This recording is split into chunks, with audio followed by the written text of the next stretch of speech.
Welcome to Highly Sensitive, Happily Married, the podcast that teaches you to not only have an easier marriage as a sensitive woman, but to have one that feels more amazing by the day. Where you'll hear relatable stories, love advice that works, and coaching on how to have a marriage where feeling upset and disconnected is a thing of the past, and where instead a sense of loving connection and even fun and lightness is the norm. I'm Hannah Brooks, highly sensitive person, love expert, and marriage coach, and I'm so happy to be on this journey with you. Welcome to episode 189, where we are going to talk about caretaking your sensitive system for more love in your relationship. We're going to look at how easy it is to overlook or ignore your amazing sensitive system, and I mean your mind, body, heart system, the whole of you, including, and perhaps even most importantly, your sensitive nervous system. And we're going to talk about why it's totally a mistake if you do ignore it, in terms of not just the quality of your life, but the quality of love and joy and connection and ability to work together with your partner when it comes to your marriage. So I'm also going to tell you my story around all of this and give you some of the most foundational how-tos as well.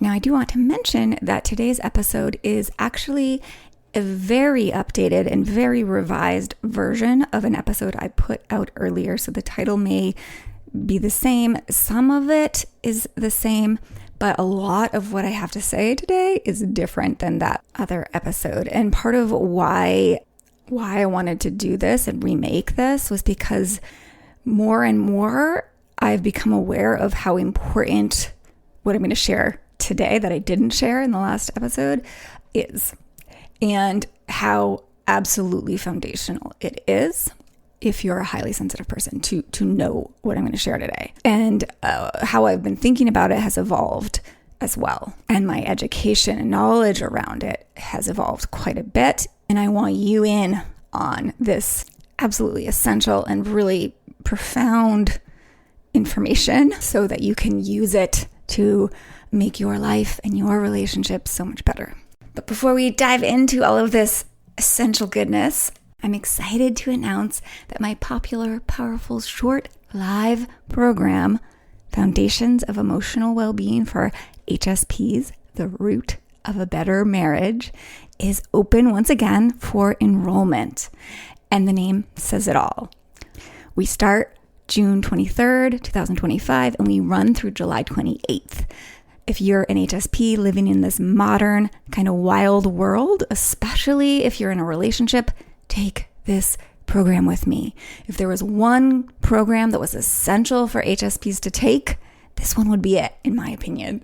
You can learn the details at hspmarriagecoaching.com under the courses tab, or at the direct link in the show notes for the Foundations of Emotional Wellbeing course. I've kept this course really affordable because even though I know I could easily charge like $1,000 for it, I couldn't do that to y'all when the world is so stressful right now, and I know you're feeling the impact of it. So I just wanted to make sure you knew that this course was open for enrollment now. The doors close June 22nd. So absolutely go read about it over at the description page and decide for yourself if it resonates and it's something that you think would support you.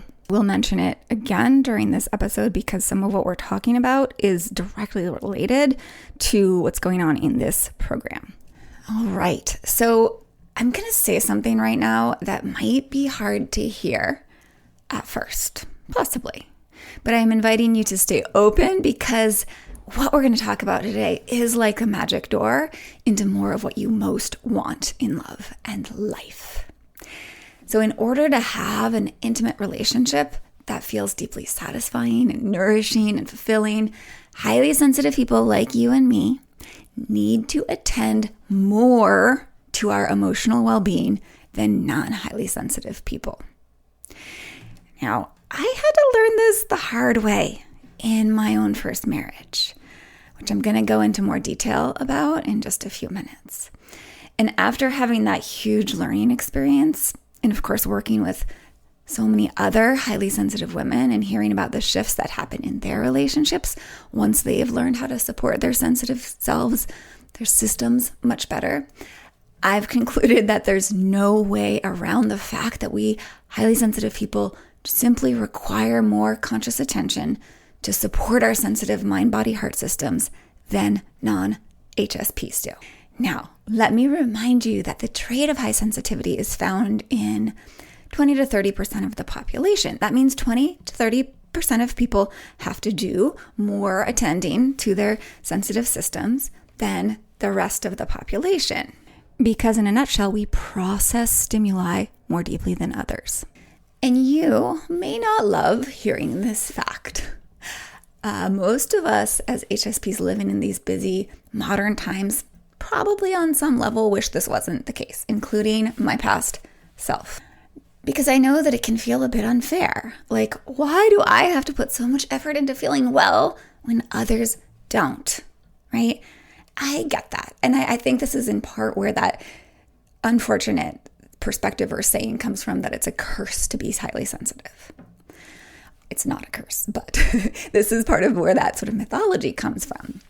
And I really do get how it can feel unfair. It's pretty normal to expect ourselves to be like non-highly sensitive people, right? Because most of the people on the planet are non-highly sensitive, right? And because that's just like the norm, right? And also because maybe you didn't know that you were highly sensitive until recently, so you've kind of just thought of yourself as like everyone else, and therefore expected yourself to not have to put much into your basic emotional well-being. And also, the messages that we get left and right are that we should all be able to keep up with the frantic pace of modern life, to push through with very few breaks and without much more than, at most, like a yoga class here and there, or that extra glass of wine, and be totally fine. So yeah, it can be hard to accept that the truth is we need this extra caring attention to our sensitive mind, body, heart systems as HSPs. But the truth that I've found is once we do accept that our systems need this more attention, they need more spaciousness, more quiet and downtime, more emotion tending, more attending to our nervous system regulation, and we get to work honoring all of this, a sort of magic begins to happen in our own emotional sense of well-being and in our relationships. I've had clients who implement some of the nervous system work that I share with them, and poof, within 2 weeks or so, things feel really so much better in their relationships that they've said to me, what is this magic? What is this magic? And of course, my own story is a great example of how powerfully different things can be when you actually start honoring this higher need to caretake your mind, body, heart system. So back before I knew that I was highly sensitive or really believed it was a real thing or knew what it took to stay grounded and emotionally well as a sensitive person, I was married to a lovely, kind man. We were pretty young and we took on a lot. A pretty wild pace of life when I look back, with lots of responsibilities. We took all of this on kind of in quick succession over the course of just a couple years. So we had a baby, we started building by ourselves a house and had another baby during that process. Literally, like we were building the house on our own without paying other people to do it. And we were both developing our careers. So there was pretty much no time for taking care of myself. Well, the truth is I just didn't make the time to care for myself. I really thought everything else was more important, and I put it all ahead of my basic well-being. Now, some of you might completely relate to that. That's very classic, highly sensitive. But I really felt like I was always on, even at night when we were supposed to be sleeping, right? When I was instead taking care of my 2 young sons who were both pretty bad sleepers. So the consequence of all of this, I was overwhelmed. I was irritable. I was stressed out much of the time. I remember thinking something was really wrong with me, like I was a problem person because I was grumpy and short-tempered so much. I also had trouble feeling connected with my husband, and I tended to blame it on him a lot, which just really drove a wedge between us. I know now, like when I think back, this was really due more to my stress levels than anything he did or didn't do. The bulk of my disconnection came from a dysregulated nervous system, from my inability to properly metabolize stress. And my desire to blame him, again, came from a dysregulated nervous system. And my irritability, you got it, same issue. And that's the thing about when our nervous systems are overloaded, dysregulated, and we haven't learned how to metabolize our stress properly or do the necessary emotional caretaking. It affects our entire emotional well-being and how we interact with others. We tend to blame others more and feel and act grumpy and short-tempered. And we react extra strongly to things that aren't going the way we want. And we see the worst in our significant other and in ourselves too. It's so easy to feel that wedge growing between you and your significant other when you're not honoring the real needs of your own sensitive mind, body, heart system. So for my first marriage, the toll this took was the loss of our happiness together and eventually the marriage itself. I didn't know how to get out of it. I didn't know what the real problem was. I didn't know that if I attended to my nervous system and my rest of my mind, body, heart system better, things would feel so much better in my marriage. And I see this all too often with my clients at first as well. So later, when I learned that I was a highly sensitive person, I really believed it, and how important supporting my nervous system and learning to work with my big emotions in intentional ways was, I realized that not knowing or doing this really was the downfall of my first marriage. And what's so interesting to me is since then, I've taken on big projects, built another house and a business, had another baby, and am very happily remarried. But this time, I've done all of this while truly caretaking and honoring my sensitive system. And the difference has been huge. And I'm not even perfect at it, by the way. You don't have to be perfect at it. You just need to learn it better, a lot better. Because the difference is tremendous. The difference in how I am in my second marriage is huge. And it's a huge reason that this marriage is so amazing still, many years in. Because I can caretake my sensitive mind, body, heart system so well, I can caretake the love and the depth of connection and the light-heartedness that we have together and the deep sense of being a team in life together. I can do this with so much ease.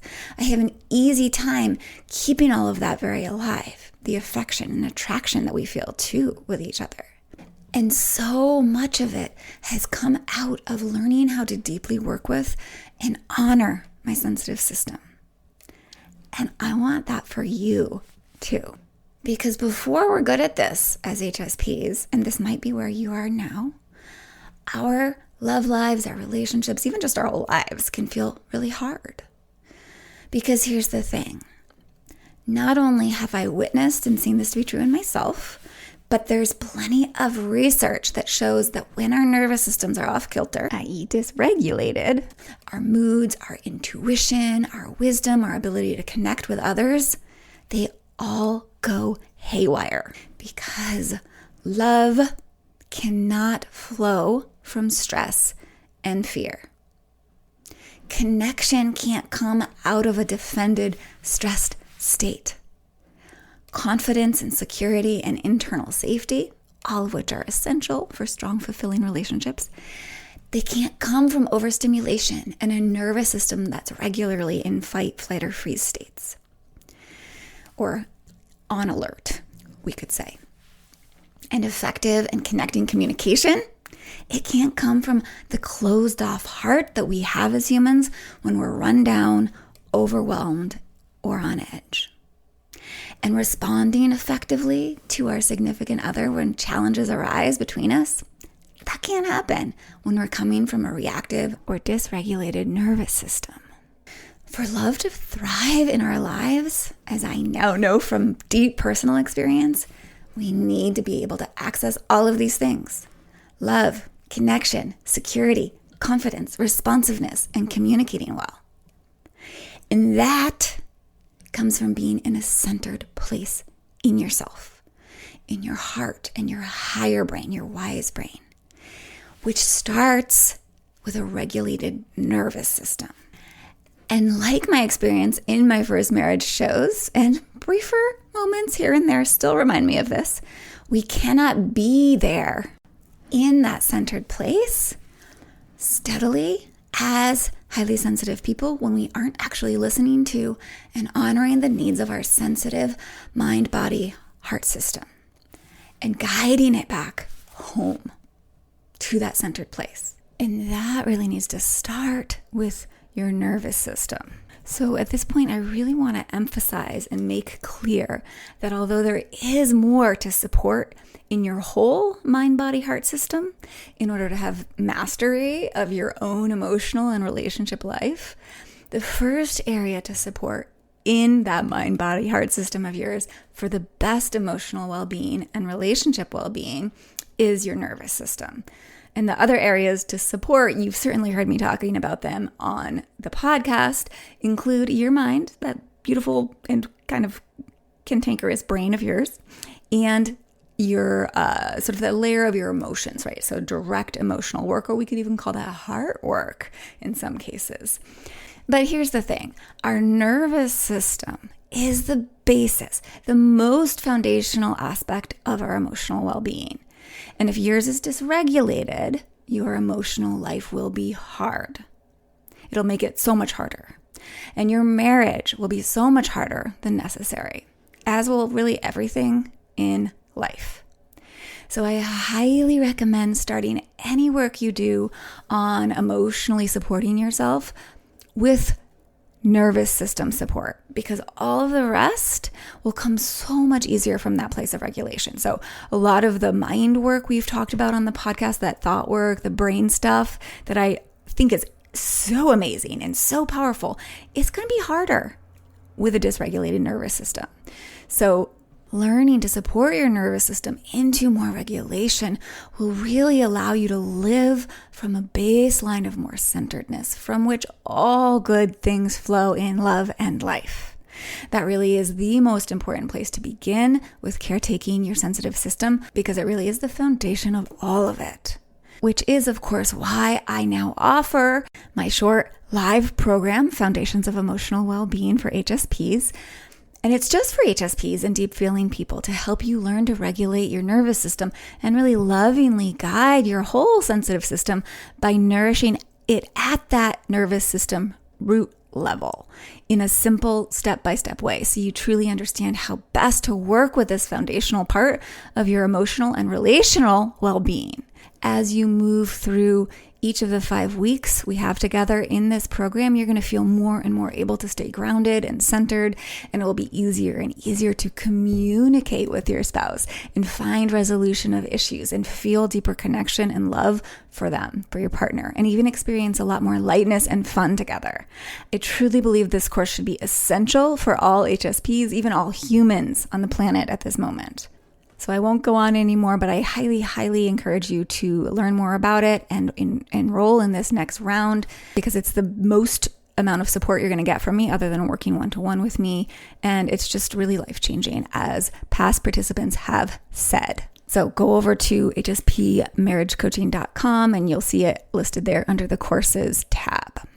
All right. So although I do deeply believe in and really just know that all HSPs should learn about their own nervous system and how to work with it and really support it and nourish it, and that this program that I have to offer is a really amazing way to do all of that.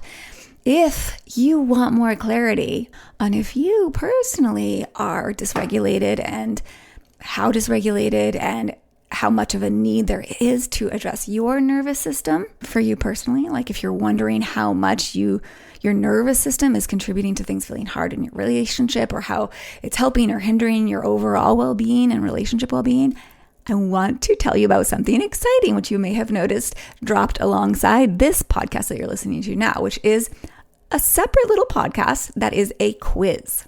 Never made a podcast that is also a quiz, but now I actually just did.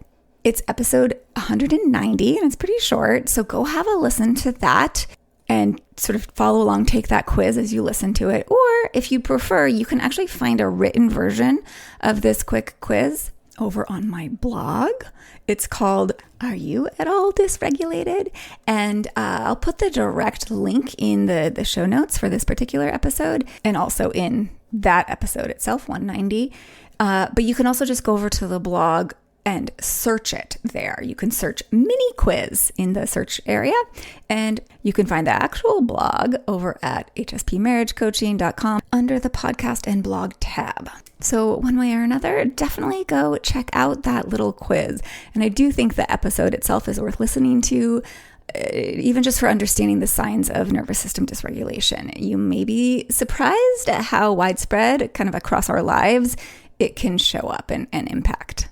So do take that quiz. But the truth is, most of you are going to discover that you do have some or quite a bit of nervous system dysregulation. And that brings me back to my main point of this episode, which again is, as highly sensitive people, we tend to have a stronger need than non-HSPs to actively caretake our whole mind, body, heart system, starting at the nervous system level. And that can be hard to fully get behind. But you need to really thrive and even just be well in life and love as a sensitive person. Now, of course, rather than just telling you, hey, accept this about yourself and get to work and leave it at that, I obviously want to give you some more help right now in doing so. So here are 4 keys that were totally key for me to caretake this beautiful sensitive system for more love and really a better life, which you can get started with right away. So I might list all 4 of them, and then I'm going to go back and explain them in more depth. So the first one is accept you need to attend to your emotional well-being more than most people. And I'm going to help you with that. Number 2 is use irritability or reactiveness as a signal that it's needed now, that caretaking of your system. Number 3, learn about your nervous system in more depth, some of the basics. And number 4, find your favorite ways to support yourself to stay regulated. So when I get to that one, I'm going to say that a little bit differently, but that's the gist of it, right? So let's dive into the first one. Accept that you need to attend to your emotional well-being more than most people. So I know this can be hard, like I've said a few times now. But what helped me accept this about myself was truly understanding that we're all different. And what I need may not be the same as Sally down the street or Bob up the hill. Just like one person needs to eat more regularly than another to keep their blood sugars level, or needs more sleep than their friend to be well rested, you simply need to pay more attention to your mind, body, heart system than non-HSPs to be at your best. And part of this is because smaller things have more impact on us as HSPs, right? Like I said earlier, our systems actively process more information per second than non-HSPs, and that is very stimulating. And so we have stronger nervous system responses more often, right? Our nervous systems are like processing things more than non-HSPs. And so they get more overloaded or more dysregulated quicker. At least it seems quicker. Thus, the need for more support as well. We really are all different, and that is that. So imagine that you were born with 3 toes, right? You'd accept it, and you'd find ways to maintain physical balance as you move through the world, right? Because you really wouldn't have a choice. And the same goes for us emotionally. It can also help, in order to accept this, to know the benefits that you and your relationship are going to reap. such as, like I've already kind of shared in my own personal experience, but some of the benefits include feeling more attracted to your partner and being more attractive to them, being better able to advocate for what you want and need, saying no and setting healthy boundaries with a lot more ease and confidence, taking things so much less personally and accessing your intuition much more easily, feeling more secure and communicating so much better, and the list goes on. And although it might be quote unquote inconvenient at the time or make for achieving slightly less each day, I personally now consider myself lucky to need this extra attention from myself, because those same things that restore and nourish my sensitive nervous system tend to also feed my heart and soul, like long walks in nature or various other things. And because I know I need them to be well, I weave them into my life regularly, and they honestly, truly make my life much richer. If I was ignoring these things, I could see like I'd just maybe be sitting home or doing things that were just truly less enlivening and enriching for me. So once I tasted how much of a difference it made in my life and my relationships, and how good I felt doing this nervous system and mind, body, heart work, it was much easier to accept and embrace giving myself that extra attention to emotional regulation that my system was asking for. And it will likely be the same for you. So really keep that in mind. Much of what keeps you emotionally well will truly feed your heart and soul and make your life richer. All right, so I hope that helps you feel more acceptance of it. On to key number 2. Use your irritability or reactiveness as a signal that nervous system work is needed now, right? Caretaking your sensitive nervous system is needed. So like when you find yourself on edge or run down or reactive or in a lot of negative emotion, it's a signal from the intelligent wisdom of your mind, body, heart system, specifically your nervous system, telling you, slow down, my love. Take care of me. I need your attention. I need your caretaking. Please love me. Please listen to me. Please support me.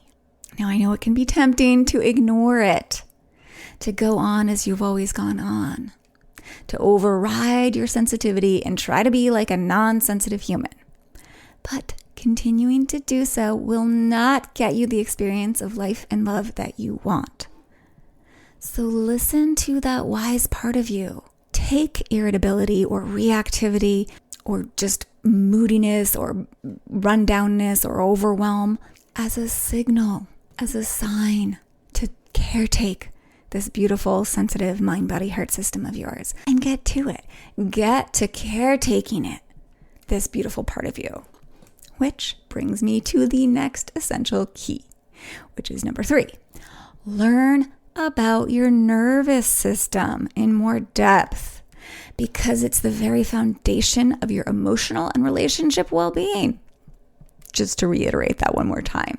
And the thing is, you don't have to understand all the science of the nervous system to work well with yours, but having a baseline of understanding of how your nervous system states affect your life and how to support yourself to shift nervous system states is really powerful for HSPs, and it allows us to respond more effectively, which again is why I created the Foundations of Emotional Wellbeing for HSPs, and I think you should take it, because one podcast really can't teach you how to do all of that effectively. But as a quick summary, in the most basic sense, your nervous system has, quote, survival states or threat states, or what I like to fondly call SOS states, that it goes into when it kind of gets the impression that there's a threat out there, even when there actually isn't, which I have talked about on a couple other podcast episodes in the past. But your SOS states are the fight or flight state or your freeze state. And those states, or those parts of your nervous system, really should only be activated briefly and fairly rarely, right? You want to spend the majority of your time in the state of calm and connect. That's your home state. That's your thriving state. And it's that peaceful, engaged state of being that allows you to access your heart and your wisdom and your ability to connect with others. And you also do want to spend some time in rest digest. That's another state, a nervous system state. And that's the state that allows for digestion as well as healing and regeneration of the physical body. So you want to be in those states. We call those two states thriving states, the calm and connect and the rest and digest. And you want to be in them the majority of the time. Specifically, calm and connect more while you're waking, rest, digest more while you're sleeping or consciously resting. And when you can do that, you can be physically and emotionally at your best. But our threat systems get activated a lot more than they need to in this modern world because of chronic daily stressors, because of the pace of modern life and all it throws at us, along with like traumatic events that really all of us run into at one point or another. And importantly, because of a buildup of unprocessed stress in your system that you haven't learned how to clear or clean out in a sense. And when we have that going on, the sort of buildup of unprocessed stress, that makes our threshold really low for extra little stressors. So then like a small little thing happens, like you're like running 2 minutes late to work and you suddenly feel like you're about to get eaten by a tiger, right? You go into like a super stressed out state. So to get your nervous system to settle, to not react as if so many things are threats, and to spend the majority of our waking time in calm and connect, we need awareness of what state we are in and which ones we personally tend to get stuck in. Because yes, most of us get chronically stuck in one or the other or both of the SOS states. It's kind of wild, but it's true. So we need to know what it feels like and looks like when we are in one or both of those SOS states so that we can appropriately respond and know what kind of nervous system work to do for our unique system and the unique moment that we are in. Because one size does not fit all when it comes to nervous system work. And that might be the biggest myth that you see out there if you follow like anyone that talks about nervous system work. It is not a one size fits all. It is definitely a unique process that we have to like really attune to ourselves and pay attention in order to find the processes and the work that truly supports and nourishes us as unique individuals. Okay, so that was A. I'm running a little list here. And B, in order to really regulate our nervous system, we need to know exactly what to do in both the SOS moments, when your nervous system takes you into threat states, and also when you aren't in the grip of a heightened threat state, to keep yourself in that regulated, calm, and connect place. Right? You need to know what to do in both of those situations because that's actually super key to nervous system health, to work with it when you are not in a threat state, in an SOS mode, or when you're just in a lower grade SOS. Like if we're chronically dysregulated, we may be in like lower SOS states all the time, like I just mentioned. But you would work with that differently than if you were in a like super acute moment. And I like to call that work emotional hygiene, right? Just like you would brush your teeth, you don't do it only when you have cavities, right? You do it daily to keep your mouth healthy, or more than daily, right? The same idea applies to nervous system health and regulation. We support it every day to stay well, not just in the most stressful moments. And that all brings me to my fourth and final tip for today, which is to find your favorite ways to support yourself back to or spend more time in calm and connect.